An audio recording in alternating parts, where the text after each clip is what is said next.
All right, Sky. Sky, where'd you grow up? Where are you from originally? Oklahoma. Tecumseh, Oklahoma. Tell me about your family growing up. I had a huge family. My grandmother adopted me when I was younger. My mom and dad were in jail, in prison most of my life. It was just me and my grandma when I grew up, just us alone. She got divorced whenever I came into the family, so it really was just us after that. Even though we were really close, everything was just us. Did you know what put your mom and dad in jail? Mm-hmm. Yeah, I knew the whole time. May I ask what that was? Drugs. Oh, it was all drugs? Yeah. You don't see long sentences like that anymore. Not really. Maybe it's a different time. Yeah. How would you describe your childhood? It was good. It was really good, actually. It was better than a lot of people that I meet these days. Here, I don't have any bad stories, molestation or anything growing up. We had money, and my grandma was great. Yeah, just a regular childhood. That's wonderful. Mm-hmm. What kind of teenager were you? I had tons of piercings. I wanted tons of tattoos when I grew up. I dabbled in witchcraft, and I didn't have many friends. I was angry all the time. I thought I was going to be completely different than what I grew up to be. Do you have tattoos now? Oh, you have one on your wrist. Yeah, I do. I've got tattoos all over. I've got one on my leg, my back, my face. Oh, you sure do. Yeah. Look at that. And you graduated high school? I did. What did you want to do after that? Honestly, I wanted to go to California and just have fun all the time. I didn't have any, I didn't really aspire to be anything big whenever I was in high school. I went to the University of Metaphysical Science in Arcata for 2 years, and I didn't make it past my bachelor's. I started doing drugs and going to festivals and everything kind of just fell off. And your dream of coming to California and having fun all the time Yeah, that went up in smoke. Yeah. You're using drugs now, I assume? Yeah, I use fentanyl. Fentanyl? Mm. Is that what you started with, the harder drugs? No, actually, I started with DMT. That was my first drug I ever did. A lot of hallucinogenics. I didn't start drinking, and I used meth when I was 26. I didn't start until then. I'm 35 now. Looking back at your life, do you have any regrets? No. Nothing? No. How old are you now? 35. 35? Do you have kids? I do. Where are they? Adopted. I had a baby a year ago. It wasn't planned. Me and my boyfriend now, they took her from us. We came out here for rehab to California. We left after 4 days. And no regrets? No.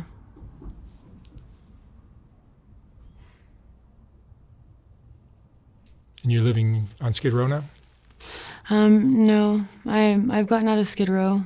I'm trying to move to Highland Park more permanently.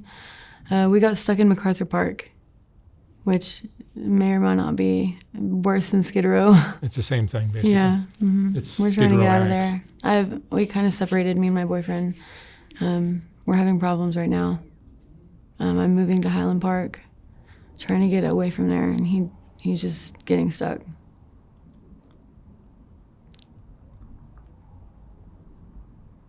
Where do you see your life going here in the next 5-10 years? I want to go back to rehab. You do want to get clean? Yeah, I do.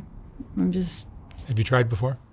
I have. I've gotten clean for 10 years before I moved to Austin. I was 26, and I left when I was 32. I got married and divorced, and then I went back to Oklahoma and started using drugs again. So I moved to California. Your parents were using as well? Right. Do you think there's a genetic component that you may have definitely. Inherited? Yeah. Whenever I first started using meth, I remember calling my mom to try to save myself for some reason. I had her come get me. I was in Oklahoma City and I didn't know what to do. I had her come get me and everything went all wrong. We started using meth together and shooting up together, and it was horrible. I can imagine what that must be like. What does your day look like now, though? Well, I wake up, and every day is just about drugs. We have to get fetty, and we got to do what we got to do to get it. What kind of stuff do you have to do? I get my money from older men. Yeah, I'm sure you're that's the easiest I'm sure way you to can do. be very Yeah. successful at that. Yeah. Yeah, it's hard trying to pick who to get money from. There's a lot of people out there that actually just want to hurt people. So it's really hard to pick. How does it make you feel doing that? I hate it. It makes me want to hurt them. But You need it. yeah. You're living in a tent, or you've been living in a tent? Sometimes I stay in my friends' tents. I really don't have anywhere. I just kind of crash out where I crash out. Is that a dangerous lifestyle for a girl like you? Yeah, a lot of things get stolen. Right now I have a couple of guys that let me stay at their place when I need to, let me keep some stuff there.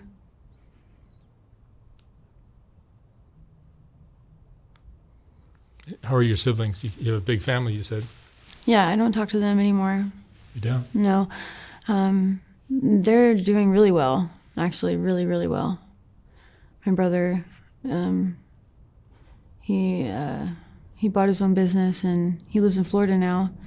He bought a dispensary in Oklahoma when he was 26, and yeah, he's doing really well. He's a big family. He's got like 4 kids now. We don't talk though. Do you feel like there was anything in the way you were raised that was different than in how they were raised? Yeah. My dad actually moved right down the street from me when I was younger. Him and his new family, and I still live with my grandma. I went and visited them sometimes, but I never stayed. My stepmom hated me, so it made my life hell over there. Are you like the black sheep of the family? Yeah, I think so. Everybody thought that I was going to be just like my mom, so they treated me a lot different. They were really mad at me for my grandma raising me and didn't have time to be a grandmother to their kids. You're lucky that you haven't seen more dangerous things on the street than you have. Yeah. There's been a few instances where guys will go crazy and try to take me. There's one guy that lives in MacArthur Park. His name's, what's his name? I can't remember his name. Crazy Eyes. He's one of the dealer's ex-boyfriends. He thought that I was her. He goes crazy when he smokes meth. And there were 6 of us in the shack, and he came in, and he had this huge kitchen knife, and he was stabbing the walls and trying to stab all of my friends, saying that I finally found you. We're gonna go home now, because he thought that I was her. He tried to take me, and they did not try to help me at all. They were so scared. They were like, "Sky, go with him. Go with him. He wants to talk to you." And they sent me with him.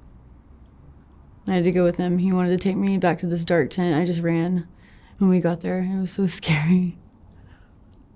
You laugh about it, though. Yeah. What's your biggest fear now?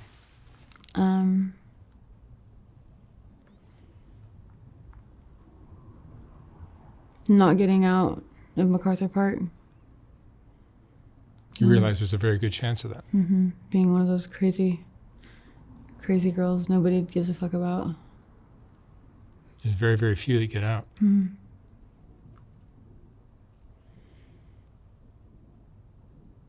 What do you think the most misunderstood thing is about people that are in your situation?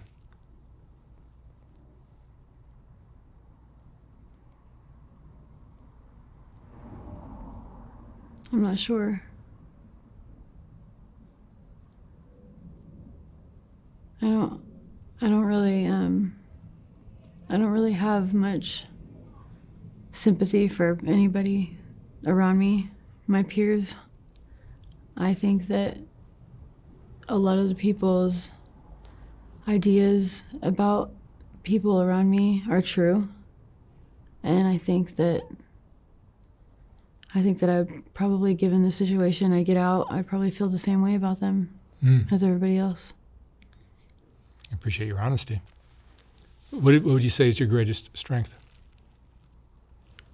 I can kind of make things happen the way that I want, and that's sad to say that I'm where I am right now. I think that I just need to find some way to get more energy and to like want better things for me to make things happen a better way.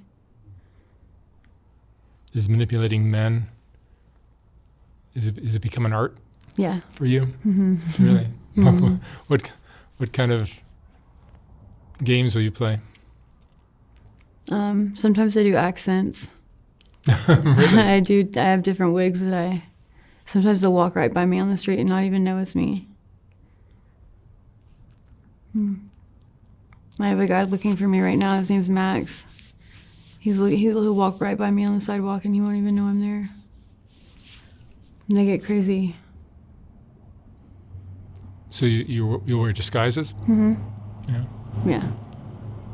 No, but when you need money, and a guy wants something, there's ways you can get more, I'm sure. Yeah. I have, my favorite thing that I can do is I can talk them out of making me have sex with them. Making you what? Making me have sex with them. Talk them out of that. Mm-hmm. And I can get what I want without having to do that.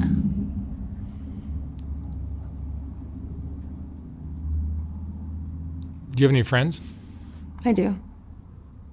Like real friends or just street acquaintances? I have a few real friends.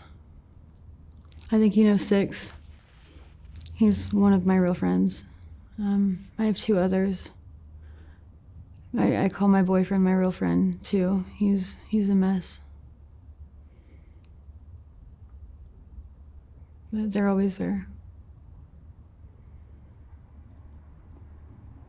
What do you think most people don't understand about drug addiction?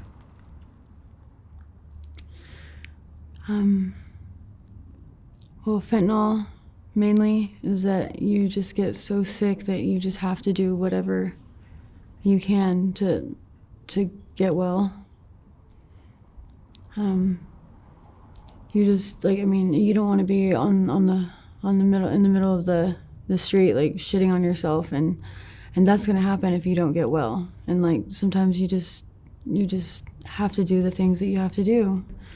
I mean, there's definitely people can make better choices in the things that they're doing right now. A lot of people, especially in MacArthur Park, they just kind of let go.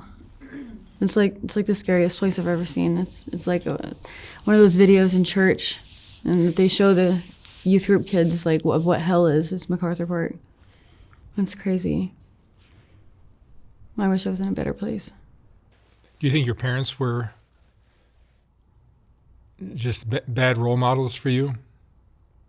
Kind of open the door for drugs to happen in your life? Yeah, probably. Yeah, I think the main thing was just that I got left alone too much. Nobody ever talked to me about sex or about drugs at all. I never learned anything like that. I just had to find out on my own. I lived my life on the internet.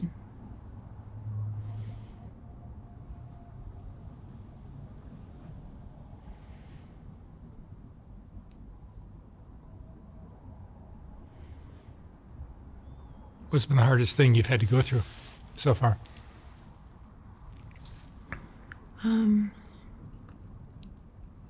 When I met my baby daddy that I'm with now, 5 years ago, we've been together 5 years.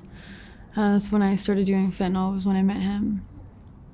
I fell madly in love with him, and he lived with two Well, he lived on and off with two rival gay guys in Oklahoma City. Like, they're the richest, like, most popular guys in town, and they kind of battled with each other over Troy. That's my boyfriend. I had to live with them and watch them, like, fight over him, and that's how we got a place to live, and money and everything was from them.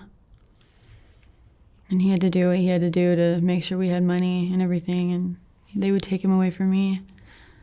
And that, I'm kind of stuck on that right now. And we got away from them coming here. So, and he doesn't have anything to do right now. And he's stuck, like, he was making his money like that for 5 years, and he's just kind of like lost right now. So I'm having to pick up the pieces and pick up the slack, and it's just really hard. You have an interesting story. Sky, what would you say is the most important lesson you've learned in your life?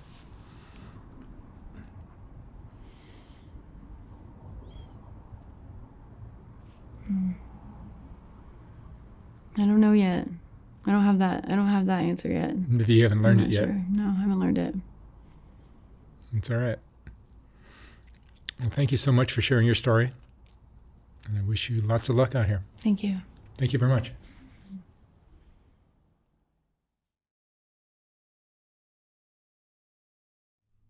Even though Soft White Underbelly consists of a lot of videos, it's really still a photography project to me. And if you appreciate the photography, sometimes it's difficult to enjoy it when it's scrolling down the screen, which is the only option I had in this horizontal format on YouTube. So last year we came out with the first Soft White Underbelly book, which is a collection of the best portraits from the thousands of interviews I've done.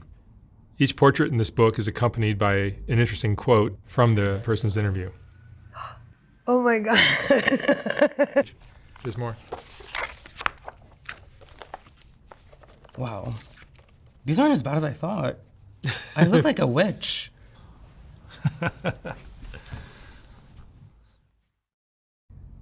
I will not be reprinting this book when it sells out. So once it's gone for good.